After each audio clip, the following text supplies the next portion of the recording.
I've sculpted a character based on my boss, Jacob Carter. In my smutty novel, Jacob, who's a cold, distant, and stern man in reality, is reduced to a love-sick simp in my novel. Apparently, he's maddeningly in love with me there. But when I tender my resignation letter, later on, Jacob rips it into shreds before cornering me. Oh, are you planning to leave now that you've finished writing that novel of yours? How dare you discard me as soon as you're done with me? What am I, a cheap escort? I worked as a legal intern at Carter Legal. I was pretty much invisible and didn't have much on my plate.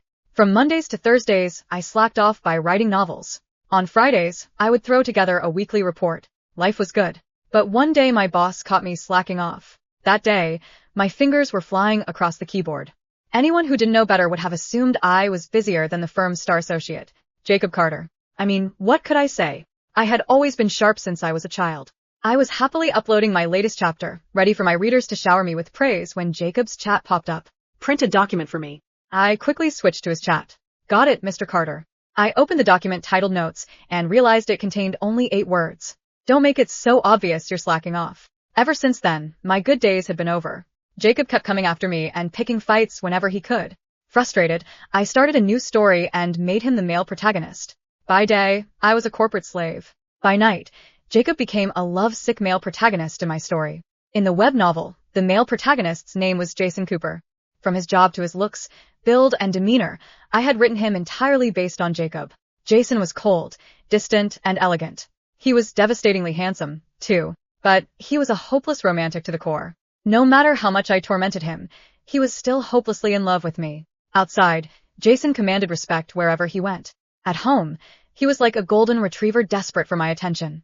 Jason would get jealous over me and compete with other men for me. Later, he would return home and wash my underwear with a straight face. In reality, I was meek and cautious. In my story, I fought back hard. I had uploaded a massive 5,000-word chapter last night, driving my readers' anticipation through the roof. The female protagonist had Jason pinned down in the office first. He kept resisting, but he eventually took control. The chapter ended abruptly, with her skirt pushed up to her thighs. It was a perfect cliffhanger, and my readers went crazy in the comment section. You monster, you actually stopped right there. You might as well kill me. Why does it end here? Why? I can only read 1 chapter a day, and it's making me sick.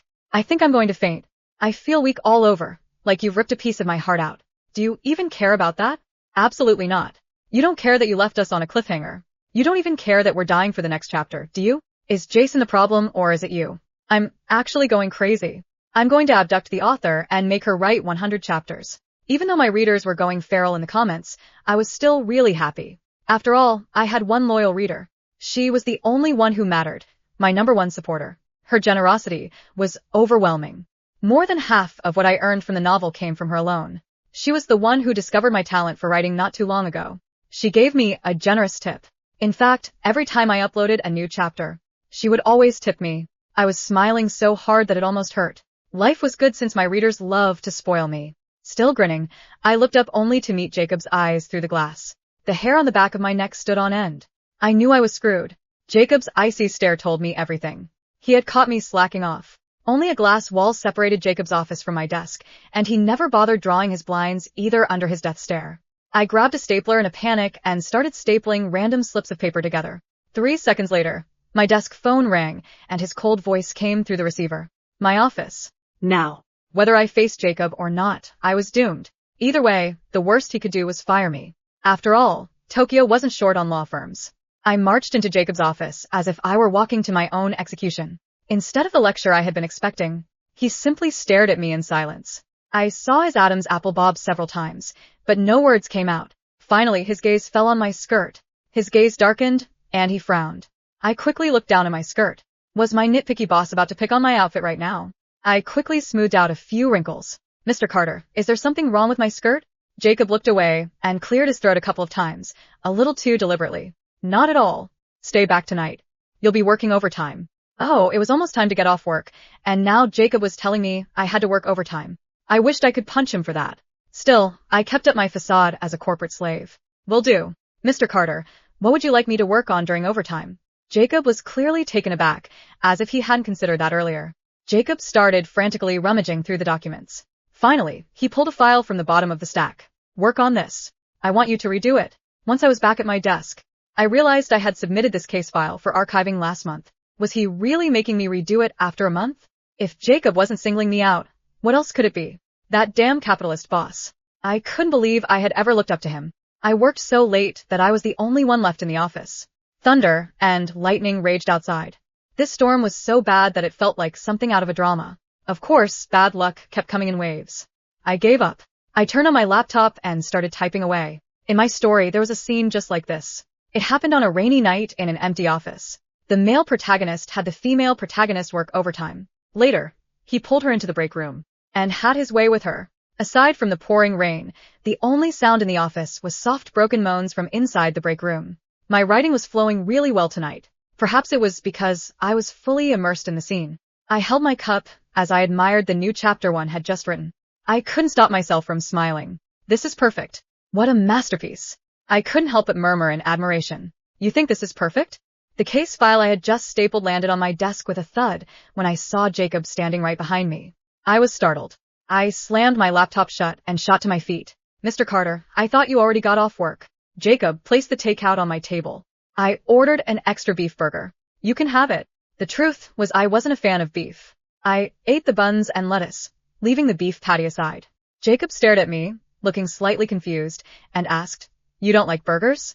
I just don't like beef. Jacob paused for a moment. Oh, I'll get you something else next time. Next time I'm. Oh, Jacob, I really didn't want to work overtime again. Jacob failed to notice my miserable expression. He rolled up his sleeves and started guiding me through archiving case files. Go by the checklist and arrange all the documents for each case in order. We were the only two people in the spacious office. He leaned over in front of me, his dress shirt hanging loose, sleeves rolled up to the forearms. I punched the holes, threaded the binding thread through them, and tied the file together. Jacob had long, elegant fingers with well-defined knuckles.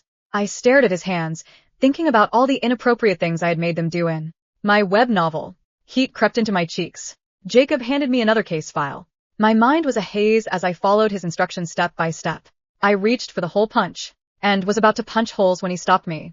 If you do it like that, you'll only hurt yourself. Jacob took my hand and adjusted my grip. With a click, the hole punch came down. My heart skipped a beat. I was so screwed. All I could think about was the scene I had written in my novel. The man held my hand in place as he took me from behind, slamming me hard into the office desk. By the time I could barely stand, he pulled me into his arms. Harder, huh? Harder. My mind was full of inappropriate thoughts and my face burned. I'm talking about the hole punch. Press it harder. Jacob's hand covered mine, pressing it down with his. We were far too close, and the air between us seemed to sizzle. He still looked completely unbothered. Well done. Jacob turned to me and asked, Angeline, what's on your mind? Nothing at all. I scrambled to defend myself. Jacob's chuckle echoed in my ears, and I could feel his warm breath against my ear. It made my skin tingle. Are you really getting distracted at a time like this? Jacob's voice was low and calm.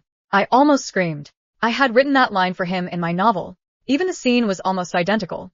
I started freaking out. If Jacob had read my novel and seen all the dirty scenes I had written, I might actually just die on the spot. But Jacob was one of the best lawyers in the field.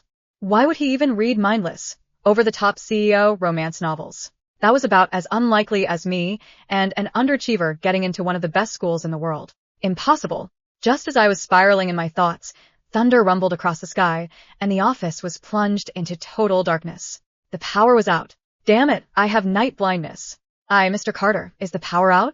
My voice was slightly shaky. Since I had night blindness, I tended to panic easily in the dark. Even when I was in bed at home, I would keep my desk lamp on. Yes, the thunder must have hit a power line. The power's out for now. Will it be long? Jacob seemed to pick up on something off in my voice. Are you scared of the dark? Yes. I kept taking deep breaths. I have night blindness, so what if I do this? Will it help? A faint light slowly flickered into view, and my vision started to adjust. In the dim light, Jacob was staring at my laptop screen. It displayed the break room scene I had been working on earlier. Jacob didn't move. Neither did I. The pale glow from my laptop illuminated his face, and my blood ran cold as I realized exactly what was on the screen. The title of the chapter sat at the top in bold letters. Rainy night overtime. Beneath it, the cursor blinked beside the very sentence I had stopped typing. For one endless second, neither of us breathed. Then Jacob quietly reached over and closed my laptop. Click. I didn't read it, he said. Relief crashed over me so suddenly that my knees almost gave out. Thank goodness, I whispered. But my heart stopped again. I saw enough. Silence. Outside, thunder rolled across the city. Inside, I seriously considered whether jumping out of the 20th floor window would somehow be less embarrassing. Jacob rubbed the bridge of his nose. So, I squeaked. The male lead. Jason Cooper. He's a lawyer. He runs a firm. He's 6'2". He has black hair. He wears silver cufflinks. He drinks black coffee. He terrifies his employees. He apparently becomes, he paused as though physically struggling to say the next words, a devoted house husband. I wanted the earth to crack open beneath me. Instead, the emergency lights flickered on with a dull red glow. Jacob looked at me. Is there anyone else you know who matches that description? Maybe. There isn't. I covered my face. I can explain. I'm listening.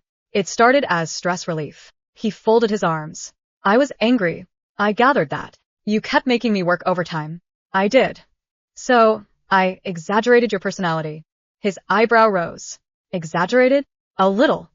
A little? A lot. For the first time since I'd joined Carter Legal, Jacob laughed. Not a polite smile. Not a tiny chuckle. An honest-to-goodness laugh. It caught me so off guard that I stared. You laugh. He looked almost offended. Of course I laugh. I've worked here 10 months and have never seen it. Perhaps because my interns don't usually turn me into fictional characters. Fair point. The lights suddenly returned. The office brightened. Reality came crashing back. Jacob's expression settled into its usual composed calm. Tomorrow morning. I gulped. Yes. 9 o'clock. Am I fired? My office. That sounds like being fired. We'll discuss your extracurricular activities. I spent the entire night convinced my career was over. The next morning, every step toward Jacob's office felt like a walk to the gallows. His assistant gave me a sympathetic look. Good luck. Even she knew. I knocked. Come in. Jacob was already seated with 2 cups of coffee. One had sugar and cream. Exactly how I liked it. I blinked. Sit. I obeyed. He slid a printed stack of paper across the desk. My eyes widened. It was my novel. Every chapter. Covered. In red ink. Editorial notes. Page after page. Dialogue is repetitive. Legal procedure inaccurate. Timeline inconsistent. CEO cannot sign this document himself. Court hearing would never happen this quickly. Character motivation stronger here, if revised. I stared in horror. He nodded. I've been reading it. My jaw dropped. Since chapter 12. What? The writing improved around chapter 20. I looked ready to faint. You're my reader? No. He took a sip of coffee. I'm not your only reader. He reached into his briefcase and placed his phone on the desk. The familiar profile picture for my novel platform filled the screen. A tiny golden retriever wearing a suit. The username beneath it made my eyes nearly pop out. Golden Retriever _no1. My biggest supporter. The reader who had tipped me every single update. The one responsible for more than half my income. I looked from the phone to Jacob, then back again. He gave a small nod. I suppose this is the part where you realize who has been funding your writing career. I looked away awkwardly. No. Jacob calmly took another sip of coffee. Yes. Jacob calmly locked his phone. I, on the other hand, had mentally submitted my resignation, moved to another country, and changed my name 3 times. So, I croaked. Hypothetically. He waited. If someone accidentally based a fictional character on their boss. You didn't accidentally. If someone intentionally based a fictional character on their boss. Go on. And that boss somehow turned out to be the story's biggest supporter. Would that count as workplace harassment? Jacob considered it. I was actually going to ask whether it counted as defamation. I gasped. You wouldn't. I have highlighted several passages. He flipped to one page. Jason once finished reviewing a 100-page contract in 4 minutes because he was too handsome to need normal human abilities. He looked up. I spent 6 minutes on a 90-page contract yesterday. So, you underestimated me. I blinked. That's your complaint? He turned another page. Jason's handwriting looked like calligraphy blessed by angels. He slid over a sticky note. This is my actual handwriting. I looked down. It was absolutely awful. It looked like a spider had sprinted through wet ink. Okay, that's fair. And this. He flipped again. Jason always remembered every employee's birthday. I was trying to make you more likable. I forgot my own birthday last year. Seriously? My mother reminded me. I buried my face in my hands. This is the worst day of my life. It gets worse. It gets worse? Jacob reached into his desk drawer. Very calmly, he produced a thick notebook. It was covered in colorful sticky tabs. No. What's that? My reading notes. You took extensive notes. I stared in horror as he opened it. Page 1. Chapter 3. The pacing improves. Page 7. The supporting cast needs more development. Page 15. Too many adverbs. Page 22. Excellent comedic timing. I pointed with a trembling finger. You made editorial notes? You said writers appreciate constructive criticism. I said that online. You did. You weren't supposed to be there. I happened to already be there. My brain finally caught up. Wait. Jacob's expression remained perfectly neutral. You commented? I did. I grabbed my phone so fast, I nearly threw it across the room. My notifications exploded. There it was. The newest comment from my biggest supporter. The dialogue in this chapter is stronger than the last. However, the legal filing procedure on page 4 is inaccurate. 4 stars. I slowly raised my head. You? Jacob gave a small nod. I attached 3 reference links. I thought you were a law student. I never claimed to be. You used a cartoon dog profile picture. I like dogs. You tipped me thousands of dollars. I enjoyed the story. You left 37-paragraph-long reviews. I had opinions. I collapsed onto his office sofa. I've been professionally critiqued by my own boss for 6 months. 8 months. 8. You forgot the beta reading phase. The what? Jacob reached into his briefcase one last time. When he pulled out a worn stack of printed pages secured with binder clips, I recognized them instantly. My first draft. The one I had never published. Covered In red ink. How do you have that? You accidentally printed it. When? Last winter. You left it in the printer. You read my drafts? I rescued confidential material from the communal printer. That wasn't confidential. It became confidential once I realized it was about me. I stared at him. He stared back. Finally, I managed to ask the question that had been haunting me. So, yes, after reading nearly 1 million words, approximately 1,200,000, you kept tipping me? Jacob nodded once. I wanted to know how it ended. You could have just waited like everyone else. I tried. And you ended every chapter on a cliffhanger. It was infuriating. For the first time since joining Carter Legal, I watched the legendary Jacob Carter, the man who had defeated billion-dollar lawsuits without blinking, complain about my update schedule. I couldn't stop myself. I laughed. He looked at me. What? So you're the reader who kept commenting, author, please update before I lose my sanity. Perhaps. And the one who sent 10 crying emojis after chapter 42? Possibly. And the one who wrote, if Jason doesn't apologize next chapter, I will personally intervene. Jacob adjusted his tie with perfect composure. I stand by that comment. I burst into laughter so hard I nearly fell off the sofa. Outside the office, several associates slowed to a stop. One whispered, was that Mr. Carter? Another looked through the glass wall. No. A third paled. Oh my God. He's smiling. Within 30 seconds, a message appeared in the firm's group chat. Emergency. Mr. Carter smiled. Does anyone know what's happening? The group chat exploded. Associate A. Photos or it didn't happen. Paralegal. Impossible. His facial muscles aren't licensed for that. Receptionist. I saw it. I repeat, I saw it. Senior associate. Everyone remain calm. Intern number 2. I am calm. Intern number 2. I lied, I'm not calm. One brave soul typed. Who made him smile. The entire office fell silent. A full 30 seconds passed. Then someone replied. Probably not Angeline. She's currently being executed. Inside the office. I had finally stopped laughing. Jacob was reading through another chapter as though he were reviewing evidence for trial. He suddenly frowned. I have a question. I'm afraid. In chapter 56. My soul left my body. The kitchen scene. Why did Jason apologize? What? He wasn't at fault. I blinked. You're arguing with the plot? The conflict was forced. You are literally analyzing my romance novel like a court case. He looked genuinely confused. Shouldn't I? No. Why not? Because normal readers scream in the comments or throw their pillows. I left a 600-word review. That was you. I included citations. I thought you were just very passionate. I was. I stared at him. You're terrifying. Thank you.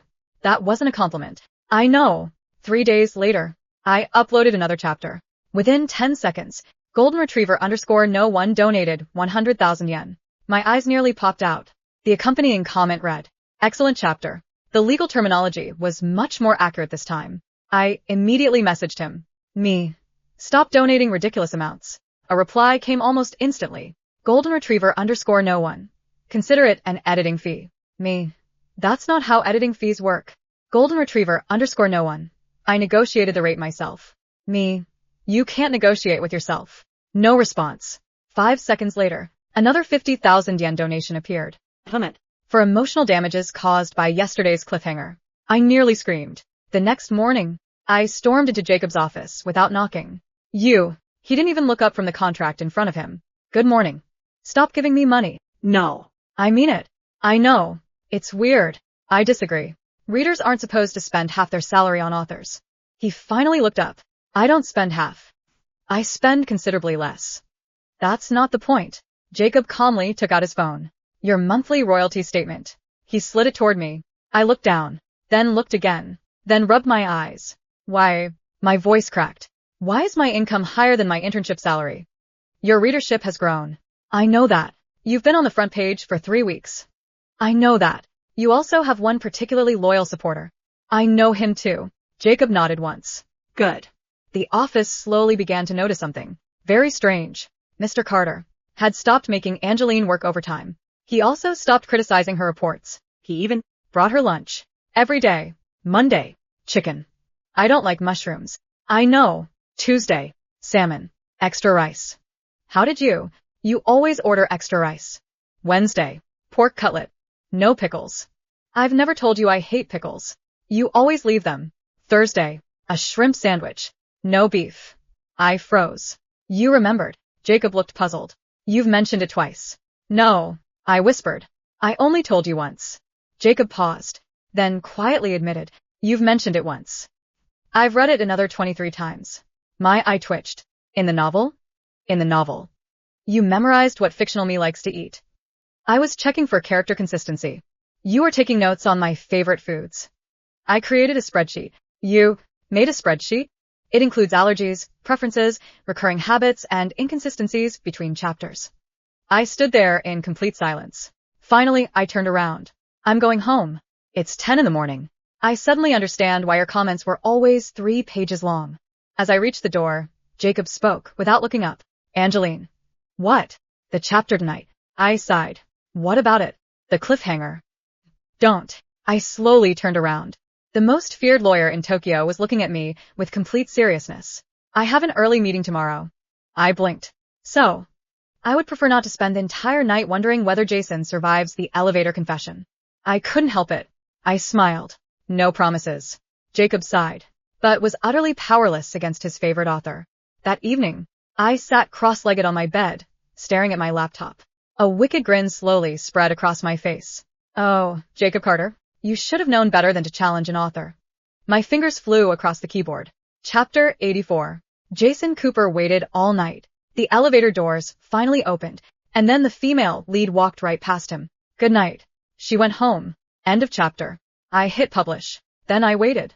3, 2, 1. Ding. Golden Retriever _ no one donated 100,000 yen. Comment. Author. Another notification. 50,000 yen. Explain yourself. Another. 50,000 yen. The elevator confession disappeared. Another. 100,000 yen. This is literary terrorism. I burst out laughing. Oh, this is too easy. The next morning, the moment I stepped into Carter Legal, everyone looked at me strangely. The receptionist leaned over her desk. Did you upset Mr. Carter? What? He arrived 20 minutes early. Oh.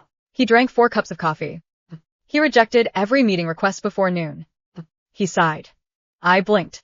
He sighed. The receptionist nodded solemnly. Twice. The entire office gasped. One associate whispered, I've worked here for 6 years. I've never seen him sigh. Another nodded gravely. Whatever happened must have been serious. My desk phone rang. I didn't even have to look. Mr. Carter's office. I picked up the receiver. Hello. Jacob's calm voice came through. I have feedback. I knew it. The elevator scene. What about it? There wasn't one. There was. No. The elevator existed. The confession did not. I changed my mind. I noticed. I couldn't help smiling. Authors are allowed to change their minds. They are. But readers are also allowed to complain. I'll survive. You think so? Another notification buzzed on my phone. I looked down. Golden Retriever _ no one has sent 200,000 yen. Comment. Restore the confession. I nearly dropped my phone. Stop bribing me. I prefer the word encouraging. It's emotional blackmail. It's financial encouragement. That afternoon, I discovered something horrifying. The office gossip account had posted anonymously. Office mystery number 47. Our cold managing partner appears to be obsessed with someone's web novel. Evidence. Keeps refreshing his phone. Smiled yesterday. Looks disappointed every morning. Has recently been heard muttering, "That's not how cliffhangers should work." The comments were chaos. Maybe he started watching dramas? Impossible. He probably has a secret girlfriend. Or a secret hobby. Knitting? Bird watching? I nearly choked on my tea. Unfortunately, fate wasn't done humiliating me. Around lunch, one of the junior associates wandered over. "Angeline. Yeah, you write novels, right?" Every muscle in my body froze. "Sometimes. I've been looking for something to read. Any recommendations?" Before I could invent a fake title, Jacob walked past us. Without slowing down, without even looking up from the documents in his hand, he said, "The tyrant CEO falls first." Silence. The associate blinked. "Oh, is it good?" Jacob answered immediately. "The pacing is excellent after chapter 20. It has strong character growth. The romantic tension is believable. The cliffhangers are manipulative. The update schedule is unacceptable." Then, he simply continued walking toward the conference room. The associate stared after him. "Mr. Carter reads romance novels." I laughed so hard I had to hold onto the desk. I wheezed. "I guess he does." Across the office, Jacob quietly sat down for a meeting. One of the partners frowned. "Jacob." "Yes. Why do you know so much about that novel?" Jacob answered without missing a beat.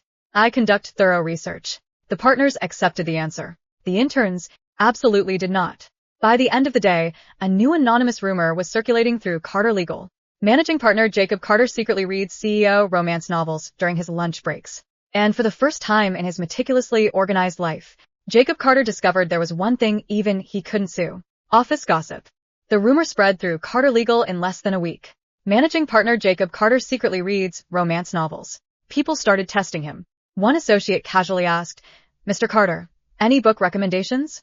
Without looking up, Jacob replied, "Avoid stories where the misunderstanding lasts longer than 30 chapters." The entire office froze. Meanwhile, my novel was climbing the rankings. The comments were full of one person arguing with me. Golden Retriever _ no one. Jason is innocent. Author. He's fictional. Golden Retriever _ no one. Fictional people deserve fairness. Author. He'll survive. Golden Retriever _ no one. I won't.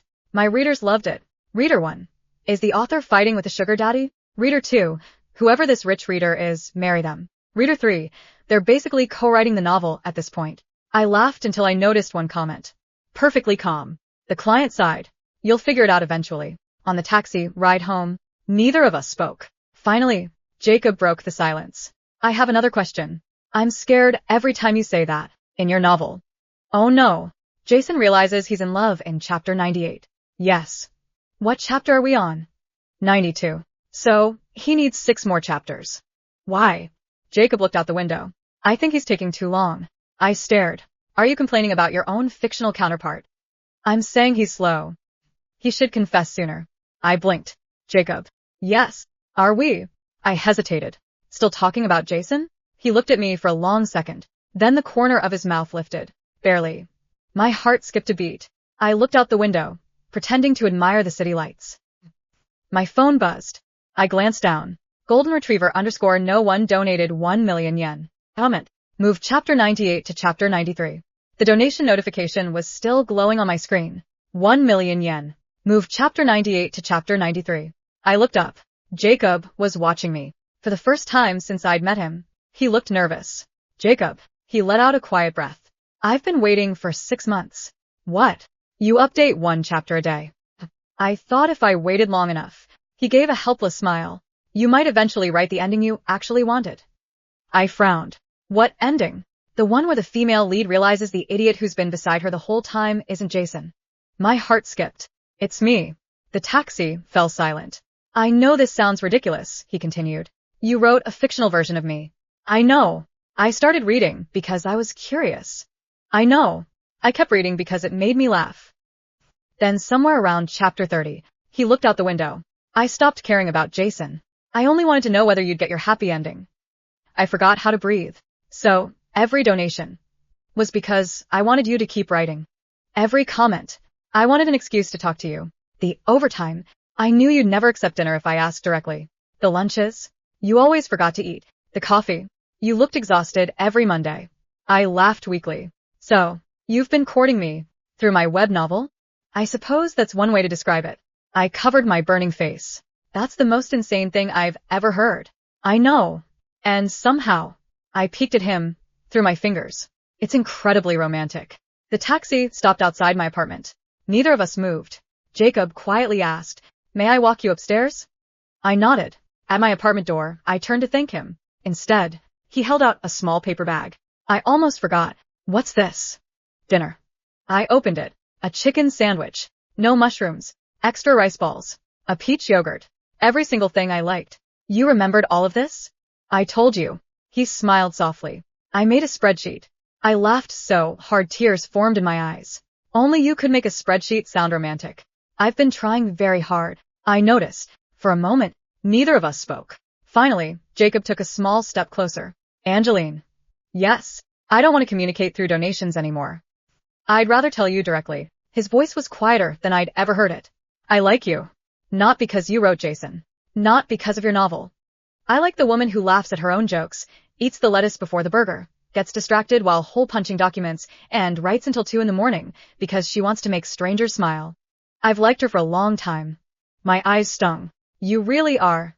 I smiled. Nothing like Jason. He chuckled. I certainly don't wash underwear.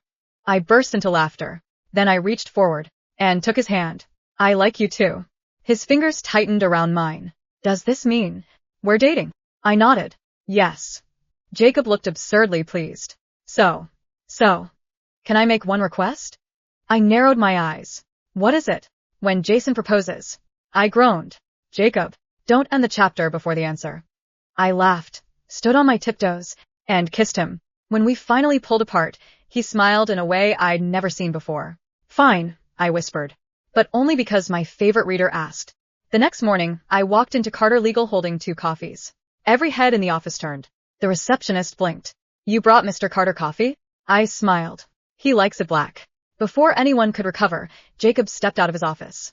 Without a word, he walked over, took the cup from my hand, and replaced it with a small paper bag. Breakfast, he said. I peeked inside. My favorite chicken sandwich, a peach yogurt, and a sticky note. Don't skip breakfast. Gee. I looked up. You made another spreadsheet, didn't you? He looked completely unapologetic. I've added breakfast reminders. I laughed. You are impossible. So I've been told. A month later, my novel reached its final chapter. Thousands of readers gathered for the finale. Even golden retriever _ no one was waiting. I typed the last sentence with a smile. This time, the heroine didn't make him wait. She smiled, took his hand, and chose him. I hit publish. A second later, golden retriever _ no one donated 1 yen. I stared at the screen. 1 yen? The attached comment made me laugh out loud. No more cliffhangers. Mission accomplished. Just then my office door opened. Jacob leaned against the frame. Finished. I nodded. My readers finally got their happy ending. He walked over and gently closed my laptop. What about the author? I looked into his eyes. I think she already found hers. A warm smile spread across his face, the same smile that had once sent the entire law firm into a panic. He reached for my hand, his fingers naturally intertwining with mine. So, he asked softly, would the author be willing to have dinner with her biggest fan tonight? I pretended to think about it. What if my biggest fan starts criticizing my menu choices? I'll limit myself to constructive feedback. What if he makes another spreadsheet? I already made one. I burst into laughter. You really can't help yourself. No. And I don't want you to. His eyes softened. Good. I stepped closer until there was barely any space between us. Thank you, I whispered, for reading every chapter, for believing in me, for seeing me before I ever saw you. Jacob gently brushed a loose strand of hair behind my ear. Thank you, he replied, for writing the story that brought me to you. I smiled. Looks like reality beat fiction. It did.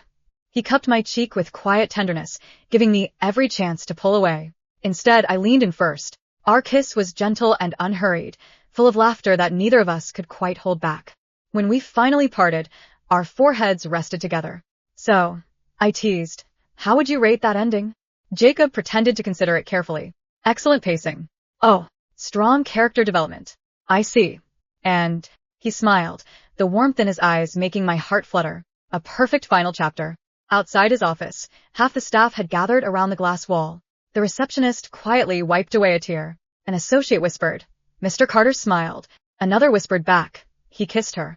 The senior partner sighed dramatically. Well, I suppose we just lost our managing partner to the author of a romance novel. And for our love, Jacob Carter didn't mind everyone knowing exactly